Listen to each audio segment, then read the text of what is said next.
morning, everybody. Yeah, my name's Dan Haslam. I'm Group Sales Director for Giant. So for my sins, I'm now sort of 15 years plus in the sector, helping businesses of all different types try and engage their contingent workforces compliantly and be managing where they can the risks and the sort of costs associated with that. So typically, I'll be helping end hirers as well as some of the large recruitment MSPs and RPO businesses to really make sure they're making the most out of their contingent workforce engagement. Charles, over to you. Thanks, Dan. So, morning, everyone. I'm Charles Dorr. I'm the Managing Director of Giant Global Payroll, which is the international payroll division of Giant. I've been around in the industry for similar time to Dan, 15 plus years, working predominantly with recruitment agencies who've been placing contractors globally. And I joined Giant just coming up for 2 years ago now with a specific remit to set up a new international or global payroll division so that we can assist companies who are looking to expand their operations outside of the UK as well. Great stuff. Well, look, thanks for joining us. Obviously, we've partnered with you many times in the past, and this is where certainly fits into our expertise. Sort of segment, if you like, where our audience really just need to reach out to those that are in the know. And obviously, you gents are certainly in the know. We're going to be posing a number of questions to you, if that's okay. Some that we've actually drawn out from the registrations ahead. So we really want to make sure this is on point for everybody. But also, if you've joined the webinar today and you registered a little while ago and you can't quite remember what you sort of asked in the first place, and you've got a question, a burning question, for obviously our panelists here, please do pop this in the questions, the Q&A, and then we will obviously get through to those questions towards the end of it. So that's basically about the side of it. So let us begin then firstly with looking at the UK and discuss how the recent change in government may impact the UK's contractor workforce. So Dan, perhaps you can perhaps give us a brief overview of what changes you anticipate to employment legislation in the UK and how this might affect the market? Yeah, great. Thanks, Mark. So I think certainly pre-election, as all the campaigns were going on and the manifestos were being published, Labour were really vocal about their desire to radically update the UK employment laws and look at the legislation. In the manifesto, they stated that Britain's outdated employment laws are not fit for the modern economy. So really strong opinions around the fact that there needs to be some change around how people are engaged and the employment rights available. They also went on to say that they wanted to propose a new employment bill within the first 100 days of Parliament. So a really tight time frame and really put this at the top of their agenda as one of the key policies that they wanted to adopt should they be elected, which of course they were with a very large majority. Now, interestingly, since the election, there's been very little update on the specifics around what they're thinking about proposing. But I think in fairness to them, that's probably because when the manifestos were originally published, everyone, if you remember, was anticipating a later election in November, which of course wasn't the case. It was much earlier in summer.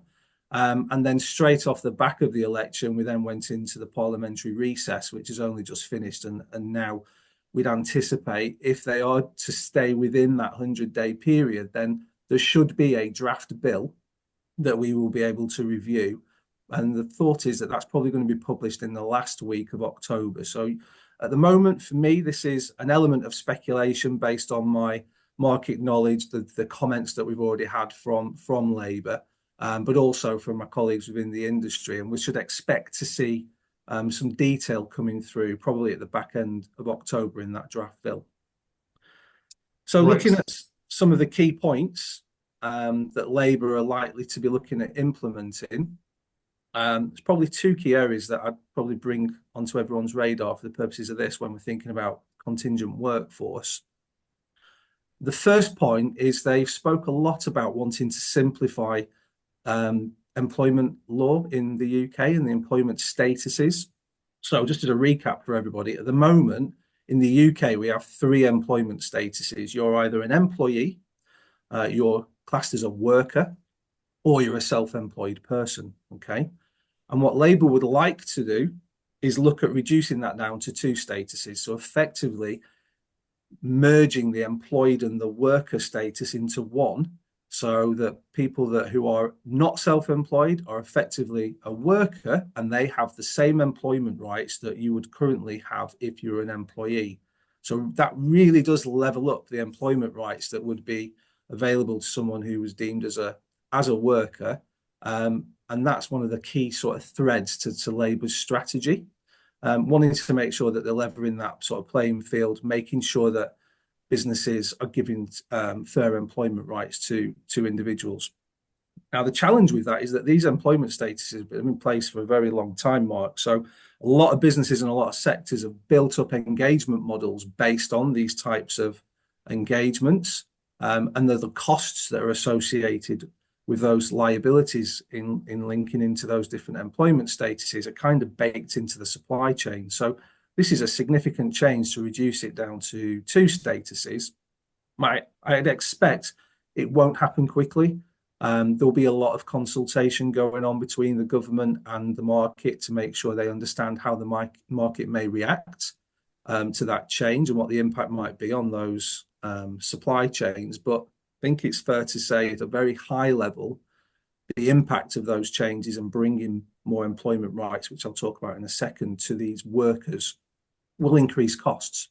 And those costs then have to be fed through the supply chain, and that may result in higher pay rates and all the pressure that comes with that. So it's really going to be a very difficult balancing act for the government to bring that through. But going into specifics around what Labour have suggested in terms of the changes in employment rights, specifically, Labour are looking to extend the same day one rights that an employee has, such as things like unfair dismissal, to this cohort of workers. Okay. So currently, if you have a worker status, if you're a worker, and that's the sort of person who might be engaged either by a recruitment agency often, or supermarkets as well have worker contracts, or any worker who's viewed as casual or part-time tends to be in this worker category. You do have day one rights as a worker, things like the right for national minimum wage, protection from discrimination, the right to sort of holiday entitlement, but it kind of ends there. And what Labour are proposing is to extend those rights to match those that of someone who was on a full employment contract. So, for example, removing the 2-year qualifying period for making an unfair dismissal claim. At the moment, you can't make a claim unless you've been in employment for 2 years. They're actually looking at reducing that and bringing that into play for a worker, so you can deliver that on a day one basis. Also looking at eligibility for core employment rights to start from day one for things such as sick pay and parental leave, which again is not currently available to people who are workers. So we do expect to see those day one rights being introduced in the draft bill. So you should keep your eye out for that coming in at the back end of October.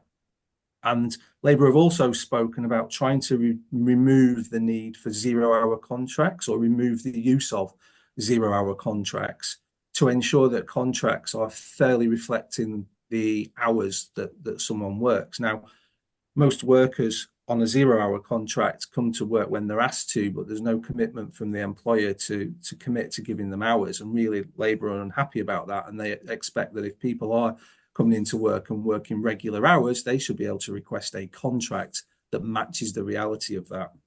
That could have some really significant impacts in places like the recruitment agency supply chain and other areas where 0-hour contracts are used quite widely, and that's going to have an impact on cost, as I said. Looking at briefly sort of impact from the market, and I know we'll come onto that again in further detail.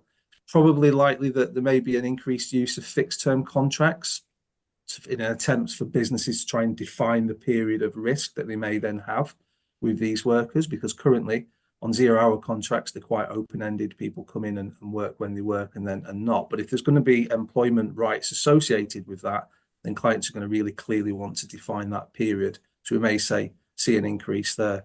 But I think generally speaking, if there is going to be this increase in employment rights and the costs associated, I'd expect to see a big trend where businesses are going to want to outsource that worker risk and move it across so that another business might come in and take that away from them, such as umbrella companies.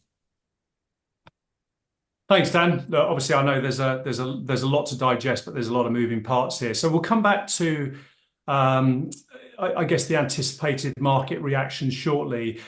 IR35, I mean, it's always been a hot topic for those who work with contractors. Has there been anything mentioned about Labour's view towards IR35? There hasn't been overtly, so there's not been anything out into the market. However, the noise from within the industry and some of the comments is that there is definitely a desire within Labour to have a look at narrowing the definition of that self-employed piece and effectively look at pushing people more inside IR35. The commentary's been that if you know the rules around IR35, the more that a contractor takes risk associated with taking on a contract, then the more likely it is that they would be outside and able to work as a self-employed person. And we think it's in that particular area that Labour are going to want to raise the bar really of the level of risk that individuals need to take to be able to be viewed as self-employed, with the impact being effectively it will further reduce the number of people that can legitimately operate outside IR35. I mean, if you think back to when the legislation came in, Mark, it was actually a Labour Chancellor, Gordon Brown, who introduced it. So it is a Labour policy, so to speak, that we've wrestled with since then. But I think given the landscape and given what they're saying around employment bill and rights, you can only anticipate they want to tighten up the position on IR35. Yeah, no, for sure. Like I said, being a contract agency, IT recruiter back in the 90s and 2000s, I remember early sort of 2000 when this sort of came up. But obviously, so it's been around for a long time, but obviously a lot of changes along the way. In terms of, I guess, how you anticipate, the market reacting to these proposed changes, what would you say there? Well, I've alluded to it already. I think it is going to have a cost impact, and that will be concerning for a lot of businesses at the moment. I think, as we're all aware, it's the economy is slow, and there's not a lot of hiring and recruitment going on. So anything that's going to increase cost into the supply chain is going to be a challenge, and that's going to be a really big challenge for Labour as well. They very much campaigned about not stifling the economy and trying to create job creation and get growth going. Keir Starmer's been talking a lot about that over his first few weeks as Prime Minister. So there's a tension here, right? So on the one hand, wanting to get help the business move, but equally increasing the cost burden for businesses as well, which is why I think there needs to be consultation, and we should see a lot of consultation to the market, hopefully. But I think the outcome will certainly be an increase in businesses wanting to outsource those workers, being able to move them over to businesses like umbrella companies or recruitment businesses that will take on those workers.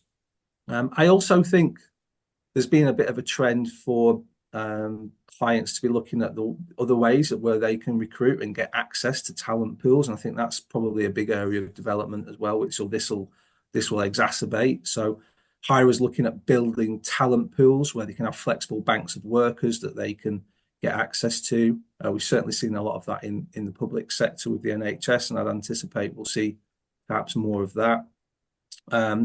Fixed term contracts I mentioned. So in a fixed term contract, the employment liability is defined for a period of an assignment rather than it being more of an open-ended approach with 0-hour contracts. So I think you'll see hirers trying to do that, although that's obviously easier said than done in certain industries where you might want ad hoc workers. It's quite tricky to put a fixed term contract around that. And then I think just thinking about IR35, we're already have been seeing an increase in the use of consultancies and statement of work type arrangements to combat the changes in IR35. And again, if that definition gets narrowed down further, then you'd anticipate there's probably likely to be a lot more consultancy type contractual setups. So yeah, it's going to be an interesting time. But I think if you're looking at outsourcing any of your workforce, then when you're looking at suppliers, you want to make sure that those suppliers can actually operate the variety of different ways to engage workers in different ways. And certainly for a lot of umbrella companies, they've been quite used to giving workers full employment rights and engaging them on employment contracts for a long period of time. So in that sense, there's already a sort of ready-made solution out there. Okay. And just a reminder for the audience, by the way, if you've got a question, if there's something that we've briefly covered that you want a little bit more clarity on, or if you've got something quite specific within your organization relating to this particular topic, pop it in the Q&A. We're going to get round to all of these questions. Doesn't matter how how short or long the question is. Like I said, we'll get round to everything we possibly can. We've dedicated some time towards the end. So please do use that within there. That obviously helps to make sure that we can cover everything and make it a valuable webinar for you. So Dan, thanks again for this. I mean, it's obviously going to be interesting to see how these areas develop over the coming months and how business reacts if, as you say, the compliant risks increase. So given these changes, I mean, how do you see TA teams changing the way that they effectively recruit contingent workers? And how can they effectively adapt their processes with a view to sort of optimizing workforce planning, so to speak? Yeah, it's an interesting question, Mark. I think we have been seeing a recent trend where TA teams traditionally would have outsourced, tend to focus on permanent recruitment within their organizations and then look to engage with recruitment partners, particularly around the contractor piece. And recently we've seen some TA teams now looking at ways of them looking at being able to insource that contractor recruitment to try and gain more control over that, as well as the perm hiring. I think that's perhaps in reaction to obviously the reduction that we've seen in permanent hiring. So looking at trying to reduce that reliance on contracts and bring that in-house. So that might be a trend that we see on the increase. Although if businesses are looking at bringing the recruitment in-house, historically they've thought, well, we'll engage the workers directly and we'll have the workers as perhaps fixed-term contractors working for us. But I think these additional risks that are coming down the way certainly going to look for businesses to outsource that, which ironically might mean that they want to push the contractor management back across to a recruitment business or an umbrella company, as we've spoken about. Those costs are definitely a challenge. And I think another reason for them looking at in-house in some of that recruitment is also trying to reduce costs and justify to procurement and the CFO of businesses that they are looking at managing costs down and trying to do the hiring themselves as opposed to leaning into the agency partners. I also think that the more forward-thinking recruitment teams are definitely going to lean into this talent pooling approach around contingent workers and contractors where possible. So trying to build up a bank of contractors that they've had engaged in the business previously that they could reach out to again. I mean, it's always good for contractors to rehire them if they've got an understanding of the organisation previously. And as I said, we've seen that work well in places like the NHS at scale. And I think some businesses are now looking at trying to build that into their models themselves to sort of give them an element of control over it rather than that reactive way of we need a contractor and we'll push out to the PSL. I think certainly as well, we've also seen a trend for companies looking at widening their supplier bases as well. So not just using traditional recruitment PSLs, but also recruitment platforms. Probably more so in places like marketing and IT sectors, but we're starting to see it move more now into blue collar areas where there's a proliferation of online recruitment platforms that offer a recruitment-based service, but it's done using technology. And where you're in a situation like a supermarket or a business where you need people quickly, or hospitality is another example, then just looking at other ways that they can tap into that talent pool and engaging with different types of businesses. But certainly by far the biggest trend that we're certainly seeing at Giant is the increase in appetite for businesses to be looking at hiring remote workers from other countries to be able to deliver programs and increase the size of the talent pool, because as we all know, there's just not enough good people out there to fulfill those roles. And that's really gaining momentum. And I think it's probably a good segue to move over to Charles in his area, because he sees this on a day-to-day basis. Thanks. And indeed, yes, obviously some interesting observation there. And obviously, given that you highlighted the international recruitment trend, as you say, let's go to Charles. Morning, Charles. Do you agree with Dan's view on the increased use of remote workers by businesses? Yeah, absolutely. I think that the reality is that we could probably all identify really when that trend started en masse, which was lockdown.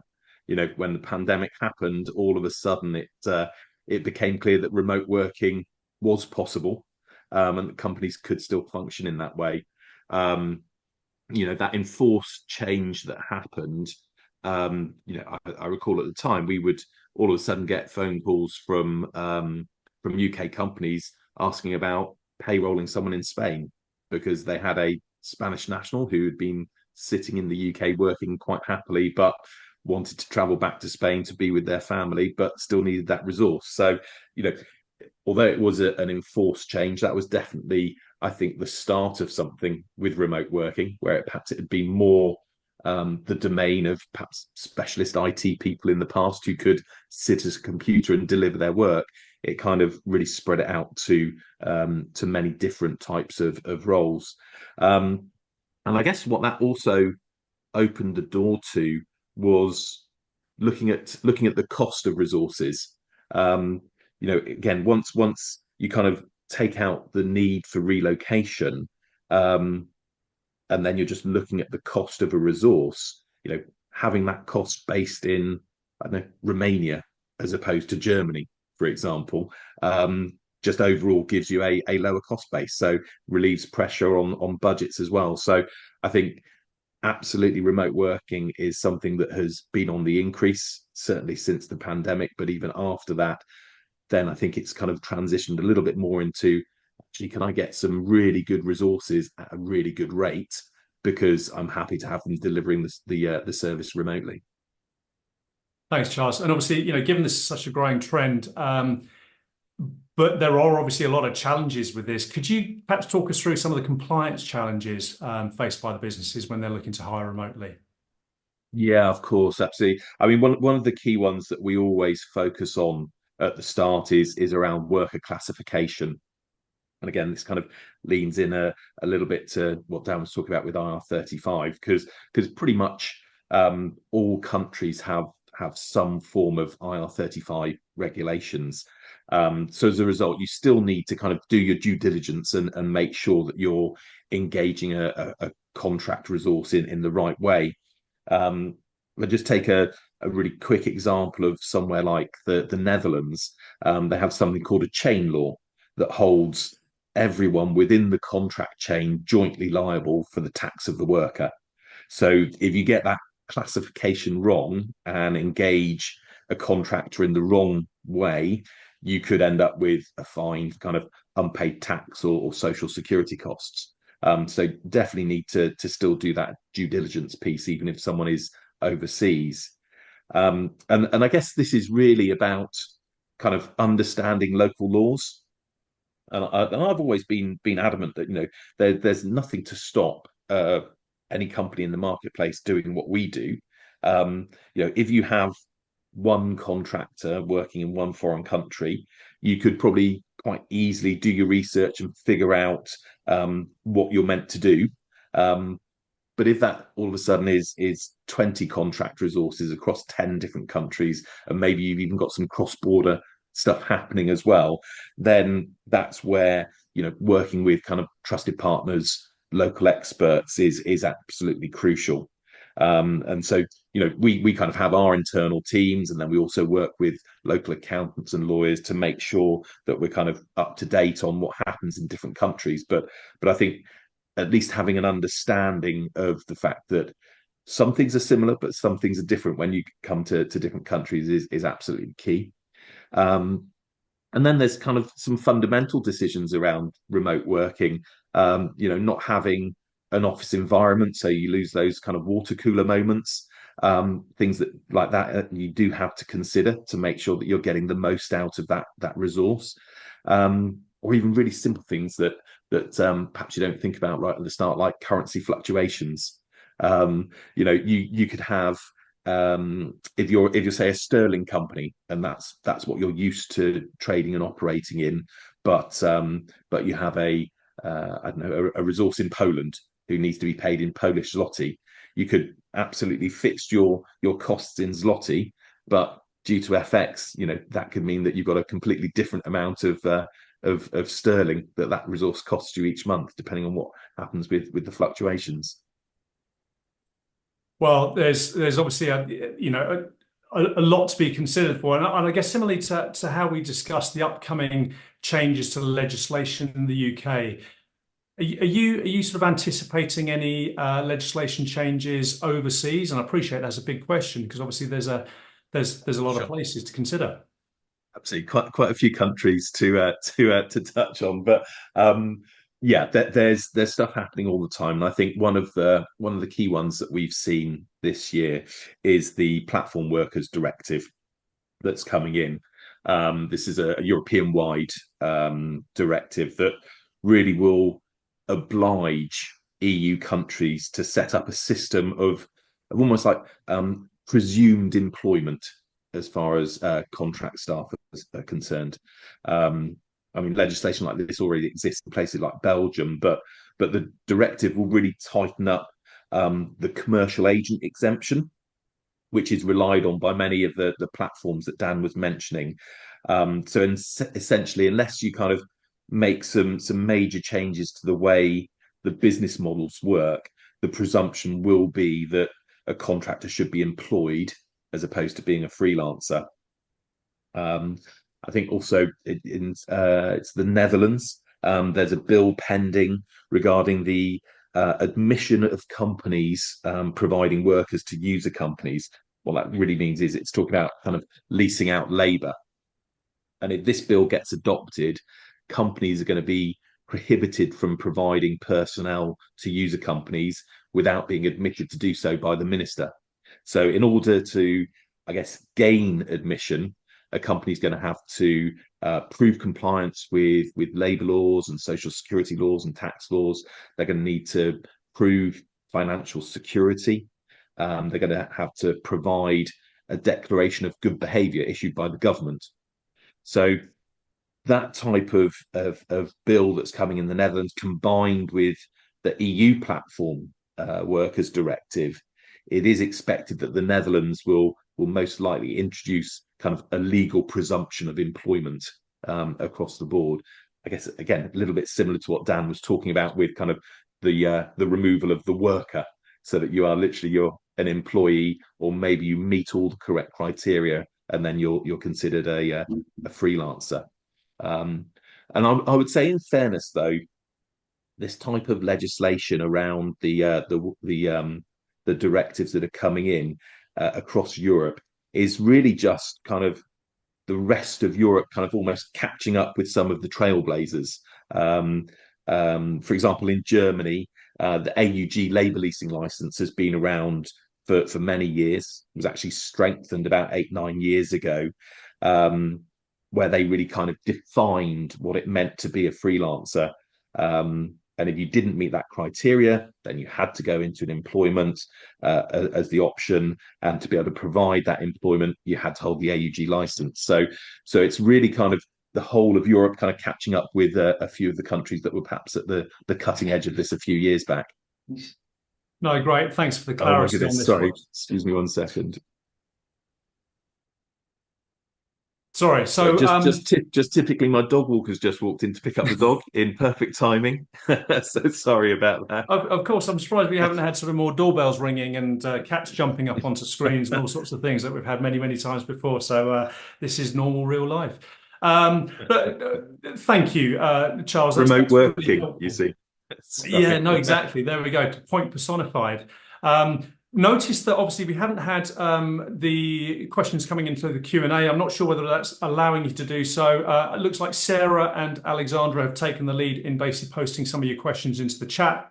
We'll absolutely get to your questions, don't worry. We're going to come to those kind of ones. We're just going to cover off a couple of these kind of last sort of final points, and then we're going to get to your questions. So again, if there is a question that you've got, there's something that you want to ask, either Dan or Charles, then please feel free to pop it in there, and we will definitely cover it beforehand. And also, if I may say so as well, look, there's a lot that we've spoken about today, which is we don't know for sure. This is sort of the very, very bet, and we appreciate you're very, very close to the point on these kind of ones. But when we have a poll towards the end, which is almost like a feedback poll, in there is an opportunity to sort of say whether you'd like a follow-up conversation with Giant. And Charles and Dan, I think you said sort of just while we were off camera that you were happy to keep people updated. So if you tick that box, then when things sort of do come out, when there are sort of new legislations, as soon as it happens, perhaps you can obviously be the first to know by sort of hearing from Charles and Dan and his team. So yeah, do make sure you tick that box. Just a couple more points, if I may, Charles, to sort of come onto this. So this here is that when we're talking about IR35, Dan spoke about this in the UK. Obviously, it's been a hugely hot topic, as we know. Are there similar conversations that are in other locations around the world that we need to be aware of? Yeah, absolutely, for sure. I mean, worker classification is important everywhere. And as I just touch on, most countries have got some form of classification requirements that you should be aware of. And the reality is that some countries are more riskier than others. I mentioned Netherlands earlier on with their chain law, where even if you're not a key part of the contract chain, you could still become liable for someone's tax, even if you're not actually dealing with that part of it yourself. And I guess, as I just was touching on there, Germany, where they've actually gone as far as really defining the criteria needed to be considered as a freelancer. There's a whole list of criteria that they put into their AUG legislation. As I say, I think it was 8 or 9 years ago. Just to highlight a couple of the points, they were saying things like, you should absolutely have to hold your own insurances as a contract worker. You should have a website advertising your services. No more than, I think it's 5, 6, or 83.33% of your income should come from one client. So you should have multiple clients. So and there was a whole list that came together. So you absolutely need to look at the classification of your worker, or you do open yourself up to that potential for unpaid tax and social security payments, and potential fines and penalties. And I guess in Germany, as ever, they like to go that one step further as well, and did also put a cherry on the top of the legislation, which meant the owner of the company could also be opened up to criminal charges if you get that classification wrong. Now, just to confirm, I'm not aware that they've actually followed through on that with any companies. I'm not aware of any criminal charges that have been brought since the legislation came in, but they certainly have been regularly sending out kind of fines and penalties to people for the unpaid tax and social security side of things. So I guess the way that we've approached this is really to kind of develop a kind of like a compliance questionnaire. So we've used IR35 legislation here in the UK. We've used the AUG legislation from Germany. We've used the WAB legislation in the Netherlands to really try and create just a questionnaire that can be used to give you a guide, at least. It's not a legal document. It's about 15 or so questions that would just give you a good steer as to, if you were going to engage a worker, should this individual really be an employee, or are they okay to be operating as a freelancer? And I guess, at its core, it all comes back to similar things to the UK, that kind of supervision, direction, and control. Is this individual really just another person within your company that you need because you're super busy and you need extra resource, or is this kind of a specialist resource you're bringing into a particular project that doesn't exist within your business? Things like that you really need to be aware of.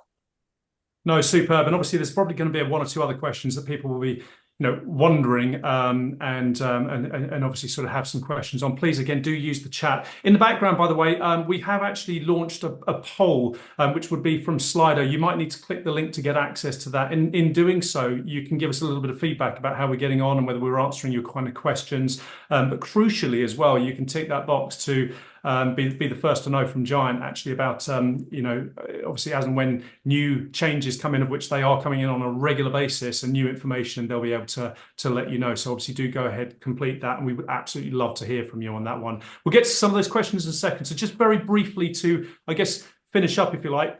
Clearly, as you mentioned, Charles, this is not just a UK issue then. And to finish, before we sort of take the questions from the audience, how can companies reduce their risk here?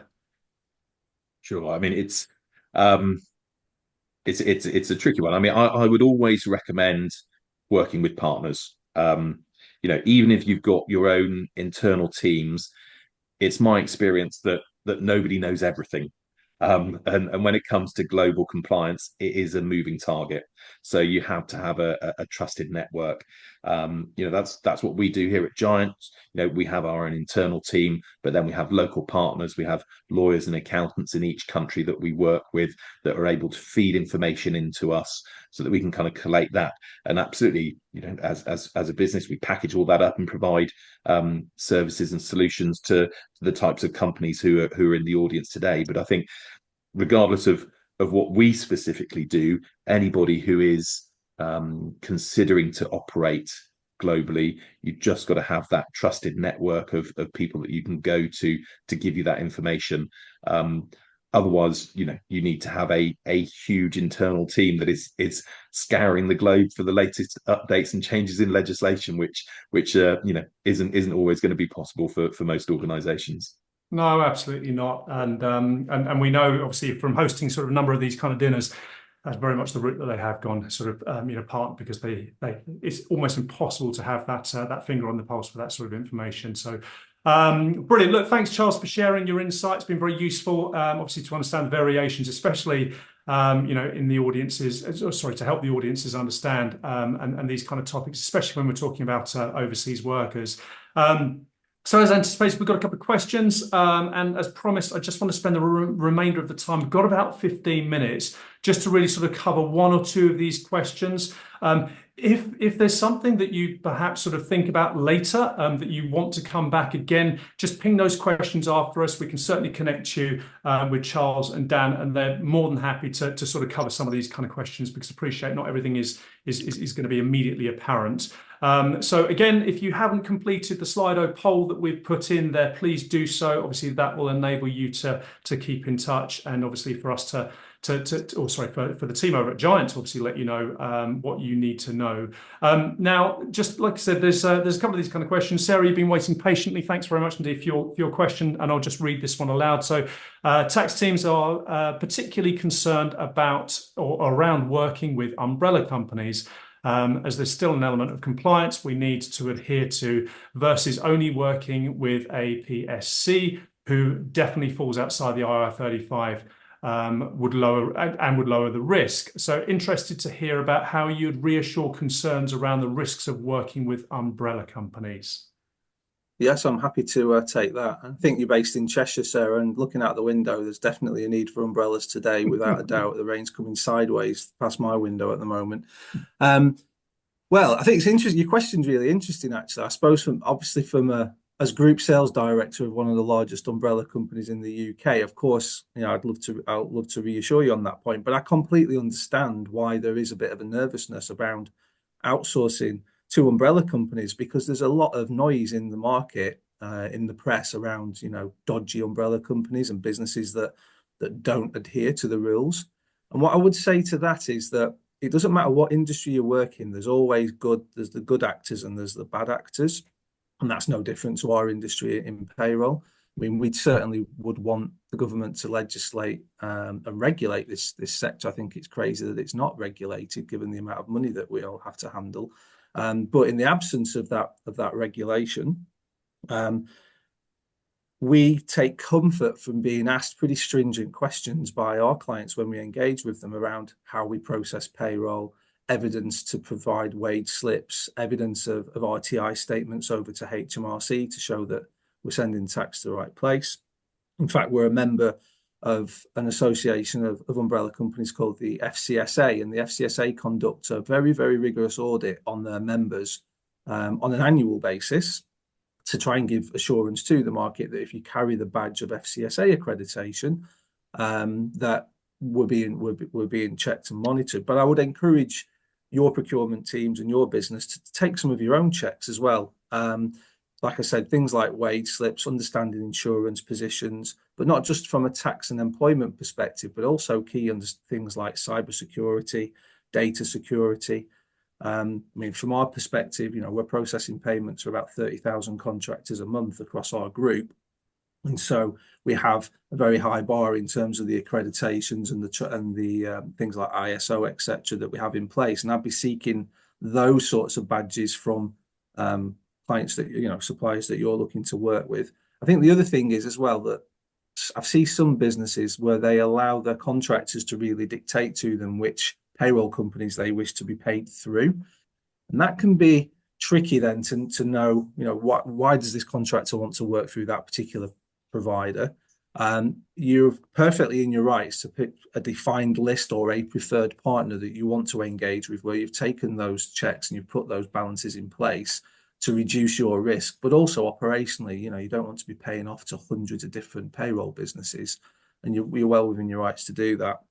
And I think then the other bit of your question, which is interesting, is that I'd probably say it's probably easier to pick a compliant umbrella partner that it is with any certainty to know whether a worker is genuinely inside or outside of IR35. Ironically, IR35 is about the most greyest legislation you could write, and we see it all the time in courts. Tribunals going on for 10 years. Stuart Barnes recently, I think it was last week, failed his appeal. That's been going on for 10 years on a £700,000 IR35 liability that he'd won at one stage, but is now, his appeal's been dismissed in an upper tribunal. So I would suggest it's probably less risky to pick the right umbrella partner to put your inside IR35 contractors with than it is taking the risk of engaging workers outside. And as I've alluded to before, I think that risk point's only going to get higher with the direction of travel of not just the UK government, but as Charles talked about, the fact that worker classification is a theme across the world. I've not mentioned the US, but it's very high risk over there in the US, and there's legislation around it. So supply chain due diligence, don't be afraid to ask searching questions of your providers, but then once you've locked that down, don't be afraid also to make sure the contractors are pushed down a road that you're comfortable with.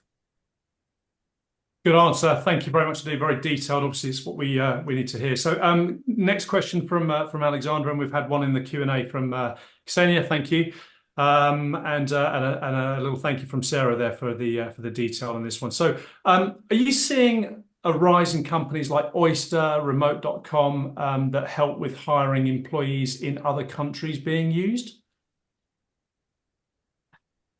Yeah, I guess Charles? I can. I was going to say, I guess I can take that one. So absolutely. As we mentioned at the start, I've been around this industry for kind of 15 years or so, and it used to be very, very niche. There was a small handful of providers within the marketplace, and there are definitely more choice now. Definitely more choice now available to companies when it comes to looking after contractors around the world or workers around the world. It's a bit of a combination. There's a number of companies out there that are very tech based, and there's also a number of companies that might have a nice shiny outside, and then you need to look at what's going on under the hood. Been lots of sort of acquisitions and M&A. And so you have kind of multiple things happening underneath. So I think, as Dan was saying, there's definitely due diligence to be done on working with providers offering international solutions. But it's absolutely been a growing industry over the last few years. There's a lot more providers out there now than there used to be. And so you just need to be sure you're working with the good ones. Fair enough. Thank you. And I think we've got a similar question from Ksenia, actually. Thank you for your question, which was basically how effective are these sort of platforms for hiring remote contractors, but I guess sort of, fairly close and one and the same almost. I'm happy just to add a bit of comment on that, actually, Mark. So I think one thing that I would observe, and it links back into Charles's answer, is that a lot of the remotes and the deals of the world very much focus on often permanent hirers or permanent hires, where it's a permanent person being hired abroad. When it comes into the world of contractors, where you've got hourly and day rates, and in the US you've got different tax rates for different states, that's really, really complex. So I think it's horses for courses, as Charles said. Pick the provider based on the type of worker that you're looking at placing. And also, there's a heck of a lot of money being invested in these sorts of platforms at the moment. So we think it's definitely going to be a growing trend. But in terms of how effective they are from a search and selection perspective, they absolutely are getting a hold in the market. If you look at the growth of some of those platforms that offer recruitment services, then they are on the rise. But at the moment, it tends to be a little bit more white collar focused than blue. But there are also platforms emerging that operate in those other sectors as well. So I think there's some crazy stat in Europe that something like the market's now up to about £20 billion worth of spend going through Europe now through recruitment platforms, which is fairly vast, and that's doubling up every sort of 5 years. So you're not going to be able to stay away from them for too long, I don't think. Certainly, certainly. Thank you very much indeed. I really appreciate the additional answer on this one. If you do have a question, I appreciate that there is, and if you don't manage to get onto the Q&A, obviously just pop that into the chat. We've got literally a couple of minutes. We might be able to get to that. If you haven't already gone on to the link that the IHR team have basically sort of put to there to ask about how we've done today, whether you'd like a follow-up with Giant, whether you want to be the first to know when new legislation information, how it might affect you comes out, then obviously please do so. If you don't manage to get onto that for whatever reason, then just pop in a comment in the chat just to say yes please, and we'll make sure that we pass that on to the team. I guess one of the questions that I had, when is the next significant update, if you like? I don't know necessarily whether you have your crystal ball there, but I mean, is sort of November a kind of time where we might be hearing something? What are your best sort of guesses and anticipations, certainly when it comes down to what the UK legislation is likely to sort of change and adjust? Yeah, if you do the maths on this 100-day commitment from Labour post them coming into power, then commentators would all suggest that last week in October, Mark, is when we're expecting to see the draft employment bill. So just before bonfire night, maybe that's a bit ominous, but we'd expect to see that then. So as you said earlier, yeah, as soon as we get visibility to the draft bill, we'll make some comment, and we're happy to supply a note to everybody just to give them that update. But I do think longer term for some of those key points like the 3 employment statuses and an IR35, it's going to take a little bit longer, but certainly Labour are making the noise that they want to make some sweeping radical changes. So I would expect from October onwards, we'll start to get the detail, and we can start to suggest some practical ways to start reviewing your supply chains. Great stuff. Well, obviously, it's been a moving target for a very long time, and obviously changes in government have sort of kept you on your toes, I'm sure, right the way along the way as well, for sure.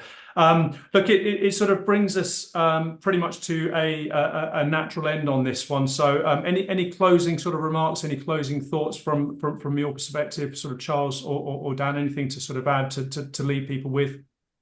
I think my comment would always be, we talk a lot about risk today.